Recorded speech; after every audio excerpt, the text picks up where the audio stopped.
아멘. 우리 옆에 분하고 한번 인사하실까요? 그리스도 안에서 영광 받읍시다. 이렇게 한번 인사했으면 좋겠습니다. 한 주 동안 잘 계셨는지요?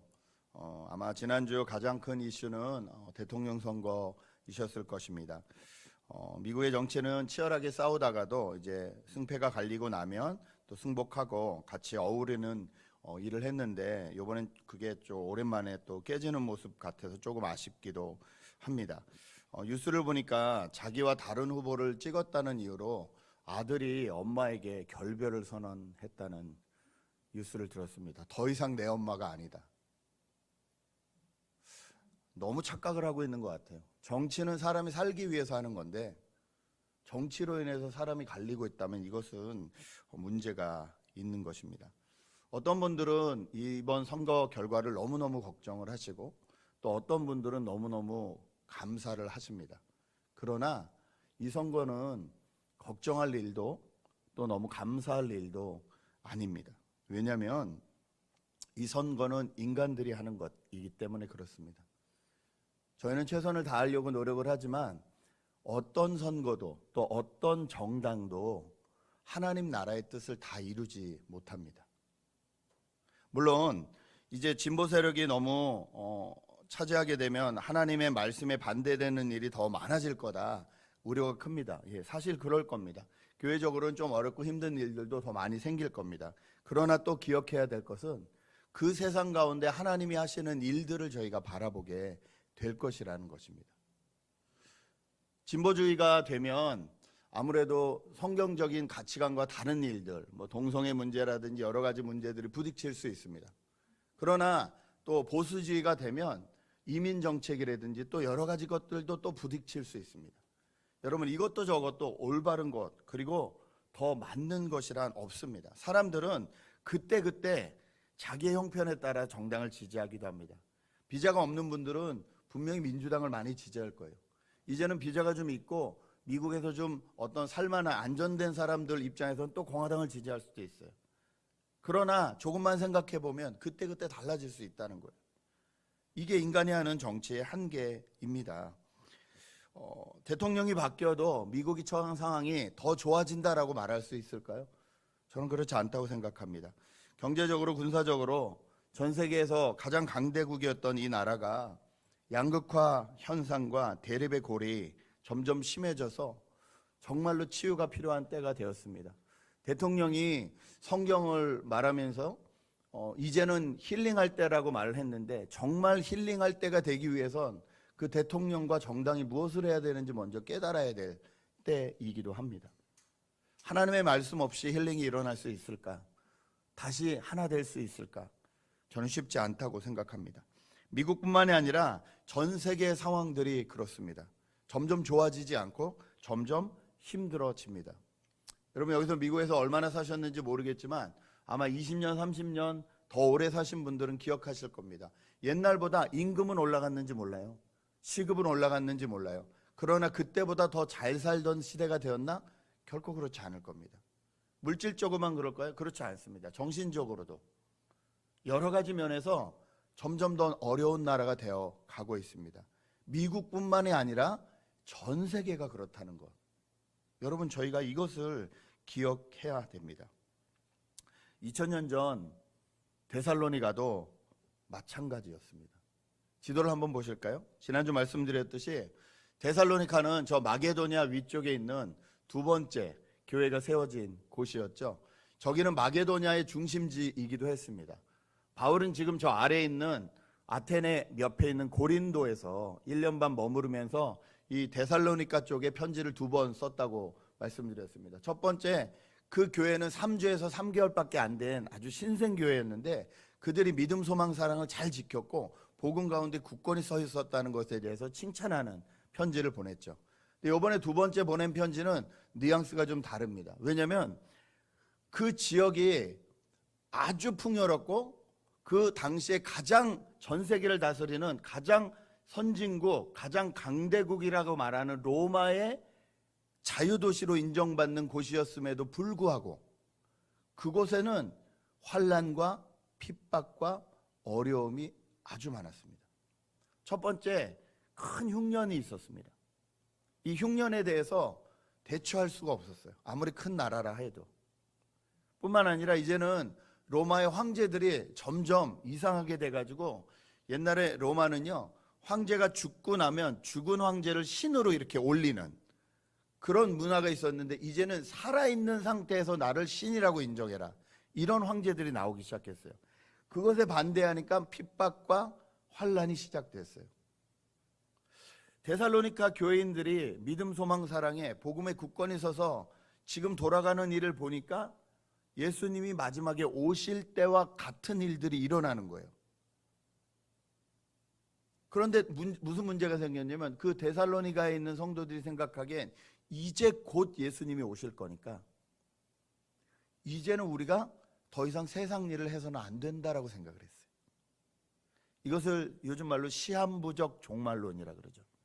여러분 옛날에 혹시 기억나세요? 오랜 신앙생활 하신 분들, 한국에 옛날에 다미성교회라고 있었습니다. 예수님 오신다고 그 말한 그 지도자에 따라서 모든 집을 팔고 모든 것을 팔고 전 재산을 교회에 바치고 모두 흰 옷을 입고 밤새 찬양했어요. 예수님 12시에 오신다고. 한국 TV에서 처음으로 TV가 생중계를 했어요. 12시가 돼도 예수님이 오시지 않아요. 1시가 돼도 오시지 않아요. 결국 그 리더는 감옥에 잡혀갔어요. 근데 감옥에 잡혀가서 불과 사는 것이 불과 한 10년 정도예요. 10년 뒤에 나와서 그 사람이 가지고 있는 재산은 어마무지한 거예요. 이런 것들이 시한부 종말론이거든요. 데살로니카에 그런 일들이 일어났다는 거예요. 많은 분들이 걱정을 합니다. 종말이다. 그런데 여러분 정말 정확히 하셔야 되는 게요, 성경이 말하고 있는 종말은 언제부터냐면 예수님이 태어나신 때부터예요. 그래서 언제까지냐? 예수님이 다시 오시는 때까지예요. 시간적으로 말하면 지난 2000년간이 계속 종말이라는 소리예요. 그러니까 어떤 사람 또 이렇게 생각해요. 종말 없네. 종말 안 오네. 과연 그럴까요? 전 세계적인 종말은 아직 오지 않았고 우리가 언제인지 알지 못합니다. 그러나 종말은 계속되었고 지금도 계속되고 있습니다. 여러분 개인에게 종말은 언제일까요? 이 육신의 죽음을 맞이하는 때일 겁니다. 사회적으로 종말은 언제일까요? 그들이 신뢰하고 있던 것들이, 정신세계나 어떤 그 주의들이 무너질 때일 겁니다. 나라적인 종말은 언제일까요? 나라가 사라질 때일 겁니다. 지난 수십 년간의, 아니 수백 년간의, 수천 년간의 모든 인류의 역사들을 한번 기억해 보십시오. 수많은 사람들이 끝없이 죽었습니다. 개인적인 종말을 다 맞이했습니다. 어떤 주의라고 하는 이념은 어떻습니까? 여러분 저 어렸을 때만 해도요, 미국하고 소련이었어요. 공산주의와 자유주의라고 불렸어요. 어떤 주의, 이념이 확실했어요. 지금 공산주의라고 말할 수 있는 나라들이 거의 없어요. 중국, 자본주의를 도입한 공산주의입니다. 진짜 공산주의들 입장에서 보면 얘는 웃기는 애들인 거예요. 어떤 이념도 사라집니다. 없어집니다. 나라는 어떻습니까? 언젠가 말씀드렸듯이 저 어렸을 때 봤던, 지도에서 봤던 나라들이 더 이상 지도에서 찾기 어려운 나라들이 많아요. 소련? 없어요. 우크라이나? 없어요. 여러분 나라들이 없어진 나라들이 많아요. 왜요? 망했기 때문이에요. 종말입니다. 전 세계적인 종말은 주님이 다시 오시는 날 일어날 거예요. 종말은 없어진 것이 아니라 지금도 계속되고 있고 마지막 종말을 향해서 무섭게 빠른 속도로 달려가고 있습니다. 모든 세계 역사가 그렇습니다. 그렇다면 지금 저에게 주어진 역사는 밝은 날보다 어두운 날들이 훨씬 많을 거라는 거예요. 저희가 저희 다음 세대를 위해서 기도해야 될 것은 무엇이냐면, 저희가 살아온 세대보다 저희 다음 세대의 아이들이 살아올 세대가 더 어려울 거예요. 종말을 향해서 달려가기 때문에. 지금보다 인간관계, 어떤 이기적인 것을 내세우는 관계, 이런 것들이 더 심각해질 수도 있어요. 이런 종말의 시대에 우리는 어떻게 살아야 할까요? 오늘 바울은 저에게 세 가지를 말씀해 줍니다. 첫 번째, 이 종말 시대에 우리가 알 수 있는 것은요, 우리가 하나님 나라에 합당한 사람인지를 깨닫게 해주신다는 거예요. 4절 5절 말씀을 한번 보십시오. 그러므로 우리는 온갖 박해와 환난 가운데서도 여러분의 간직한 그 인내와 믿음을 두고서 하나님의 여러 교회에서 여러분을 자랑하고 있습니다. 이 일은 하나님의 공의로운 심판의 표니 하나님께서 여러분을 하나님 나라에 합당한 사람이 되게 하시려고 주신 것입니다. 여러분은 참으로 그 나라를 위하여 고난을 당하고 있습니다. 여러분, 세상의 정치가 바뀌고 문화가 바뀌고 모든 것이 바뀌어도 하나님 나라와 같은 가치관을 가질 수는 없습니다. 왜냐하면 하나님 나라는요, 하나님을 왕으로 섬기는 사람들이에요. 예수 그리스도를 주인으로 섬기는 사람들에 의해서 이루어지는 나라가 하나님 나라예요. 근데 세상은 그렇지 않아요. 모든 정치가들이 말하죠. 정치의 주인은 국민이다. 여러분, 정치가들이 정말 국민들을 위해서 일하는 거 얼마나 보셨습니까? 없어요. 민주당, 공화당, 지난 4년이 악몽 같았다? 앞으로 4년이 악몽 같을 거다? 다 지나갈 거예요. 둘 다 하나님 나라가 아니에요. 데살로니가 교인들은 황제나 로마가 원하는 우상들에게 절하지 않으려고 했다가 여러 가지 분쟁과 어려움을 당했습니다. 또 데살로니가 가지고 있는 성적인 쾌락이나 이런 것들을 따르지 않으려고 했다가 조롱받고 멸시받았습니다. 여러분, 그런데 성경은 뭐라고 하냐면 그때 너희가 누군지 알게 될 거라는 거예요. 여러분, 이게 이미 깨어져 버리고 무너져 버린 세상이기 때문에 깨어져 버리고 무너진 세상에서 살면서 인간으로서의 당하는 고통은 믿는 사람이나 안 믿는 사람이나 다 똑같습니다. 코로나 안 믿는 사람만 걸리고 믿는 사람은 안 걸리고 이런 거 없잖아요. 이런 건 다 똑같아요. 이런 고난 다 똑같아요. 그런데 선택할 수 있는 고난이 있다는 거예요. 내가 하나님을 따를 것이냐 말 것이냐에 따라서 나에게 다가오는 고난이 있다는 거예요. 그런데 뭐라고 말씀하시냐면 이런 고난이 따라올 때 내가 하나님 나라의 백성임을 알게 된다라는 거예요.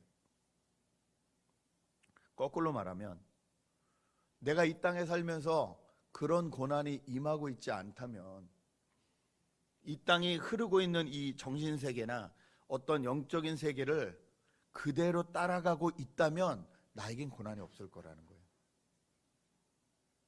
그러면 나는 하나님 나라의 백성으로서는 살고 있지 않을 수도 있다는 거예요.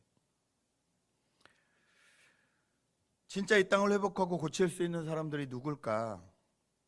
예수 그리스도가 받으신 그 고난을 이어받아서 이 땅에서 고난과 어려움 속에서도 믿음과 인내로 각자에게 주어진 곳에서 하나님 나라에 합당한 사람이 되려고 애쓰는 그리스도인들을 통해서 이 땅이 회복되고 고침받을 줄 믿습니다. 세상은 올라가라 그래요. 세상은 성공하라 그래요. 유명해지라 그래요. 돈 많이 벌라 그래요. 예수님이 뭐라 그러세요? 내려가라 그러세요. 섬기라 그러세요. 아무도 알아주지 않는 그 소자 하나에게 물 한 모금 준 것을 기억하겠다고 하세요. 전혀 반대인 사상이에요. 그런데 사람들이 살아날 때가 언제 하는 거죠? 내가 올라가고 내가 성공하고 내가 돈 많이 벌 때입니까? 아닙니다. 그리스도를 따라갈 때예요. 그것을 위해서 내 것을 나누고 내 것을 아끼고 그 예수 그리스도가 기꺼이 당하신 고난에 동참할 때예요. 그때 우리는 어느 나라에 속해 있는지 알게 될 것이라는 말씀이에요. 종말이 다가올 때 우리는 우리가 세상에 속한 사람인지 하나님 나라에 속한 사람인지 더 선명하게 드러나게 될 것입니다. 두 번째, 종말의 시대에 우리가 알 수 있는 것은요, 하나님의 통치 방법이 분명해진다는 거예요. 하나님이 이 세상을 다스리는 방법은요, 공의와 사랑입니다. 멸망해가는 나라일수록 공의와 사랑은 없어지고 변질됩니다. 데살로니가도 그랬습니다.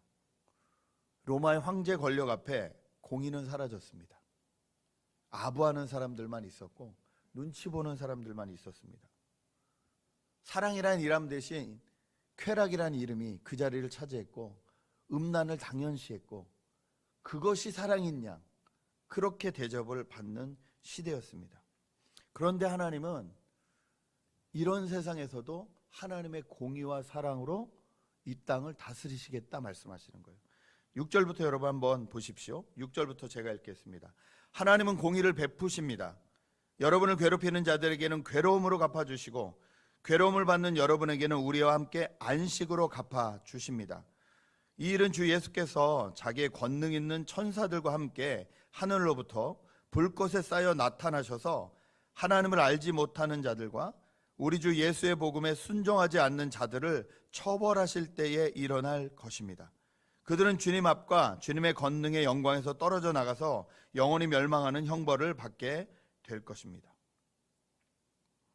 여러분, 내로남불, 내가 하면 로맨스 남이 하면 불륜을 주장하는 이 시대에 민주당이든 공화당이든 대통령이라는 가장 높은 자리에 있든 아니면 가장 낮은 자리에 있든 상관없이 심판받게 될 거라는 겁니다. 그 심판은 하나님이 하신다는 거예요. 여러분, 세상의 심판에 너무 두려워하지 마세요. 세상의 사람들이 말하는 것에 너무 흔들리지 마세요. 왜냐하면 여러분을 심판하실 수 있는 유일한 분은 하나님이세요. 대통령도 하나님 앞에 서야 돼요. 하나님이 심판하실 거예요. 이것이 저희가 이 땅 가운데 살면서 하나님의 공의와 사랑을 따르며 살 수 있는 유일한 기준이에요. 만일 세상이 이런데도 하나님이 심판하지 않으신다면 저희는 의롭게 살 이유가 없어요. 눈앞에 이익만 추구하면 살아도 돼요. 그런데 저희는 그걸 믿는 사람들이 아니에요. 하나님이 공의롭게 우리를 심판하신다는 거예요. 하나님이 우리의 눈물과 한숨을 기억하신다는 거예요. 여러분, 여러분 삶 가운데 일어나는 고통과 아픔이 나로 하여금 아니면 이 무너진 세상의 어떤 시스템으로 인하여 일어나는 아픔인지 아니면 내 이기주의적인 생각으로 일어나는 아픔인지를 구별하셔야 됩니다. 하나님의 뜻대로 안식을 얻는 사람도 있고 하나님의 뜻대로 형벌을 받는 사람들도 있다는 거예요. 그래서 저희는 오늘도 하나님 앞에 살 수 있는 거예요. 많은 사람들이 걱정을 하죠. 정치 문제 걱정하고 경제 문제 걱정하고 질병 문제 걱정하고 당연히 걱정하고 기도해야 될 일입니다. 그런데 하나님의 심판대 앞에 살 것을 걱정하지 않는 경우가 너무 많아요. 우리를 마지막에 최종 심판하실 분이 하나님이라는 것을 잊고 살 때가 너무 많아요. 지난주에 성경 공부를 하면서 이 성령 충만에 대해서 이야기를 했는데 한 형제가 성령 충만을 잘 모르겠다 그랬더니 그 교수님이 그런 어드바이스를 주셨대요. 성령님이 진짜 여기 계시다고 생각하고 살아보라고. 이 친구가 참 단순무식하게 어떻게 했냐면요, 그날부터 아이스크림을 사도 2개를 사요. 식당 가서 밥을 시켜도 2개를 시켜요. 운전을 해도 옆자리엔 다른 사람이 앉지 못하게 해요. 성령님 자리라고. 남이 보면 좀 미친 사람이었을 거라 생각했다는 거예요. 근데 그만큼 간절했다는 거예요. 성령님이 함께 하신다는 게 도대체 뭔지. 그러니까 조금씩 자기가 성령님을 인식하게 되더래요. 여러분, 우리에게 이런 노력이 필요하지 않겠습니까? 정말 여러분이 하나님이 여러분의 인생의 하나님이 되십니까? 여러분의 일에, 여러분의 자녀 교육에, 여러분이 추구하는 것들에 진짜 하나님이 되십니까? 아니면 그 일에 대해서는 끝까지 여러분이 주인이십니까? 우리는 마지막 때에 하나님이 공의와 사랑으로 심판하시는 기준이 있다는 것에 감사하게 된다는 거예요. 하나님이 하십니다. 걱정하지 마십시오. 그리고 하나님을 두려워해야 됩니다. 하나님이 우리의 심판자이시기 때문에 하나님 앞에서 살아드려야 된다는 거예요. 마스크를 선물 받아서 마스크를 썼는데 제가 마스크를 이렇게 썼습니다. 근데 똑같은 마스크를 선물 받은 친구들 다 이렇게 썼더라고요. 자, 아까 1부 예배 끝나고 이게 좀 위로 올라가 있잖아요.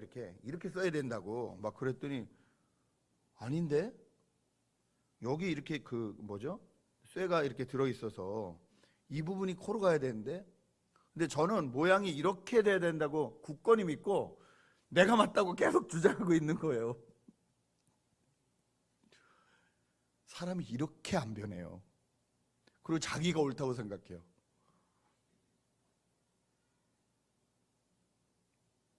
여러분, 저희는 주관적일 수 없어요. 객관적일 수 없어요. 주관적이에요. 저희가 기준이 되면 큰일 나요. 이 세상도 큰일 나고 자녀 교육도 큰일 나고 직업도 큰일 나고 저희가 기준이 되면 큰일 나요. 변하지 않으시는 하나님이 기준 되셔야 돼요. 그런데 이 하나님이 감사하기 공의와 사랑으로 저희를 돌보시겠다는 거예요. 이 종말의 시대에 희망은 여기 있다는 거 기억하시기 바랍니다. 마지막으로요, 종말의 시대일수록 우리의 부르심이 무엇인지 분명히 깨닫게 된다는 거예요. 성령의 비전에 대해서 공부를 하는데, 성경 공부를 하면서 예수님 때문에, 하나님 때문에 기뻐가지고 내가 심장이 뛰었던 적이 언제인가를 나눠봤어요. 여러분, 언제 하나님 때문에 기뻐하셨어요? 언제 예수님 때문에 심장이 뛰어보셨어요? 일부 예배 드렸는데 우리 일부 예배 이 교회를 30년 이상 섬기신 우리 어르신들은요, 이 교회 건물 사가지고 들어올 때 2년에 한 번씩 계속 교회에서 나가라 그러면 김치 냄새 난다 나가라 뭐이로 나가 이런 고생을 하다가 우리 안 되겠다 헌금해가지고 은행비 잔뜩 줬지만 어쨌든 이 교회를 구입했을 때 그때 너무 기쁘고 가슴이 뛰셨다는 고백을 하시더라고요.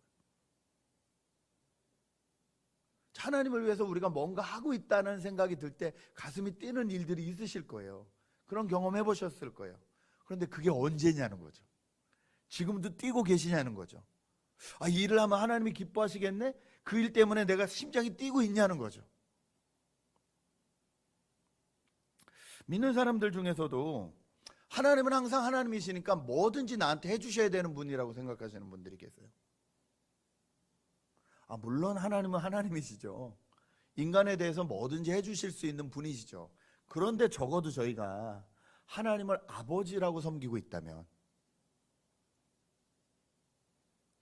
저희가 성숙할수록 그 마음들이 좀 변해야 되는 게 정상이 아닐까요? 여러분이 나이가 드셔서 50, 60, 70 됐는데 여러분의 자녀들이 여전히 아버지 돈 주세요. 아버지 뭐 집 사주세요. 아버지 뭐 해주세요. 이러면 여러분 기쁘시겠어요? 사줄 능력이 있어도. 아니면 아버지 제가 뭘 좀 해드릴까요? 이러면 기쁘시겠어요? 저는 후자일 것 같아요. 제가 능력이 있어도. 그렇다면 이 말에 동의하신다면 우리도 하나님을 믿으면서 하나님 앞에 그렇게 나갈 수 있어야 되지 않을까요? 하나님 제가 뭐 할까요?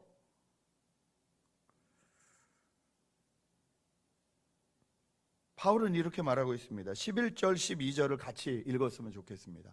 같이 읽겠습니다. 시작. 그러므로 우리가 언제나 여러분을 위하여 기도합니다. 그것은 우리 하나님께서 여러분을 그의 부르심에 합당한 사람이 되게 해주시며 또 그의 능력으로 모든 선한 뜻과 믿음의 행위를 완성해 주시기를 비는 것입니다. 이렇게 해서 우리 하나님과 주 예수 그리스도의 은혜로 우리 주 예수의 이름이 여러분에게서 영광을 받고 여러분도 그리스도 안에서 영광을 받게 하려는 것입니다. 바울이 데살로니가 교회를 두고 기도하는 건 뭐냐면요, 부르심에 합당한 사람이 될 수 있도록 기도하겠다는 거예요. 우리는 어차피 하나님의 능력으로 일할 수밖에 없다는 거예요. 하나님이 주신 능력으로 모든 선한 일, 모든 믿음의 행위를 할 수 있도록 기도하겠다는 거예요. 그것이 하나님께 영광이 되고 또 당신들에게 기쁨과 영광이 될 것이라고, 그것을 위해서 기도하겠다고 바울은 그렇게 말하고 있습니다. 여러분, 종말의 시대일수록 막 살면 안 됩니다. 잘 살아야 됩니다. 잘 산다는 것은요, 나에게 맡겨진 일들을 가볍게 여기지 않는 거예요. 그것이 직장의 일이 되었던, 가정의 일이 되었던, 어떤 일이 되었던 간에 나에게 맡겨진 일들을 하나님의 일로 귀하게 여기며 그렇게 살아야 된다는 거예요. 그 가운데서 하나님의 부르심이 무엇인지를 기억하며 살아야 된다는 거예요. 지난주에 한국에서 또 유명인이 자살했다는 소식이 들렸습니다. 어머니가 딸을 혼자 보낼 수 없다고 같이 동반 자살을 했다는 소식을 들었어요. 너무 가슴이 아팠어요. 제가 알기로는 그 자매가 크리스찬이라고 들었는데, 엄마가 딸을 위해서 해줄 수 있는 게 과연 그거였을까? 심한 피부병으로 힘들어했다고 하는데 그 아픔을 제가 다 알 수 없죠. 그러나 세상에 그거보다 더 아프고 힘든 사람들이 얼마든지 많은데, 또 그것을 돌보던 자매였는데, 그 자매는 남을 위로했지만 남에게는 위로받지 못했을까? 주변에 그 자매를 그렇게 계속 돌봐주는 사람이 없었을까? 너무 안타까운 거예요. 여러분, 지난주에도 저희 교회도 여러 가지 일이 있었습니다. 도둑도 들었고요. 네. 이게 어쩌면 불치병이 될지도 모른다는, 검사를 다시 해봐야 된다는 소식도 있었고요. 또 너무 마음이 낙담되고 무너지는 듯한 경험을 한 형제 자매도 있었어요. 그런데 그때 제가 알 때마다 중보기도팀에 부탁을 드렸어요. 너무 감사하게도 해결이 되고 있는 거예요. 불치병이 아니라는 것도 알게 됐고, 정말 기도의 능력이었는지 조그만 희망이 보이기도 시작을 했고, 예. 여러분, 이 일에 저와 여러분이 쓰임받아야 될 줄 믿습니다. 작은 위로 한마디, 등 두들겨 주는 작은 행동 하나, 그것이 예수 그리스도가 사람을 살리는 일과 연결될 수 있다는 거예요. 우리는 그 일에 부름받은 사람들이라는 거예요. 종말의 시대일수록 내가 무슨 일을 해야 되는지 하나님이 가슴 뛰게 해주실 거예요. 먼저 그 일을 위해서 기도해 보세요. 하나님, 내가 무엇을 하면 될까요? 하나님이 그 일을 여러분에게 허락하여 주시고 그 일을 순종할 때 하나님께 영광이 되고, 우리도 또한 놀라운 그 영광의 은혜 가운데 살게 될 것입니다. 저와 여러분이 그렇게 살았으면 좋겠습니다. 세상은 종말 향해서 더 달려갈지라도 어둠이 깊을수록 빛이 밝게 보이듯이, 그렇게 하나님 앞에, 또 그렇게 세상 앞에 살아드릴 수 있었으면 좋겠습니다. 바울은 분명히 말합니다. 그의 능력으로 모든 선한 뜻과 믿음의 행위를 완성해 주시기를 빕니다. 하나님의 능력으로 하는 거예요. 하나님이 주시는 은혜로 하는 거예요. 저희 힘으로 할 수 없어요. 저희 공로로 할 수 없어요. 이미 우리를 위해서 이 땅에 오신 예수 그리스도가 흘려주신 그 보혈의 능력으로 하는 거예요. 이번 한 주를 살아가실 때도 왜 내가 이 시대에 이곳에서, 이 직장에서, 이 가정에서, 이 교회에서 존재해야 되는지를 주님 앞에 기도해 보시고, 주님이 말씀해 주신 그 일을 감당하시는 귀한 일주일 되시길 주님의 이름으로 축복합니다. 지금 같이 한번 기도했으면 좋겠습니다. 마음을 모아서 기도할 때, 하나님, 고통을 통해서, 고난의 시간들을 통해서 하나님 나라의 백성으로 더 다듬어지게 하시고 분명해지게 하십시오. 그렇게 한번 기도했으면 좋겠습니다. 하나님의 통치 방법이신 공의와 사랑이 우리의 희망입니다. 우리의 소망입니다. 정치로도 안 됩니다. 경제로도 안 됩니다. 세상이 말하는 사랑으로도 안 됩니다. 하나님이 가신 길, 예수 그리스도가 우리에게 보여주신 그 길, 그 복음의 길, 그 믿음의 길을 따라가야 됩니다. 하나님이 우리의 심판자이심을 잊지 않게 도와주시고, 이 세상을 살면서도 하나님이 주신 그 부르심이 무엇인지를 기억하며 그 가슴 뛰는 일을 향해 달려가는 우리가 되게 해달라고 통성으로 같이 기도하시면 좋겠습니다. 함께 기도합시다. 하나님 아버지 은혜를 감사합니다.